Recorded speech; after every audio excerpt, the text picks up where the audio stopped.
Alden, tudo bem? Vamos testar o nosso kit fogo. Então trouxe meu kit fogo e um canivete. O canivete que eu ganhei inclusive de um amigo que trouxe da França para mim. O acampamento nós é chique aqui. Aqui meu kit fogo, pederneira, algodão e eu trouxe aqui um pouco de parafina diluída e junto com algodão. Então vamos lá testar aqui o nosso kit fogo. Então vou colocar a parafina aqui no chão, um pouco de algodão para receber a faísca da pederneira, colocar na região de vocês, não sei se tem um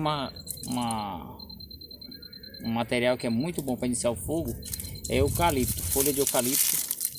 Então vou colocar aqui também para ajudar nesse processo. Então tá aqui, vamos lá.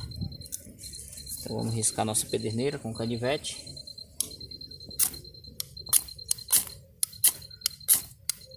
Já pegou no algodão, agora vamos alimentar aqui o nosso fogo.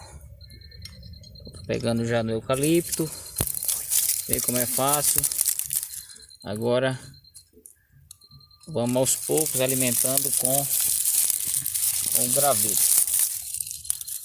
Um pouco mais de folha aqui para aquecer o material.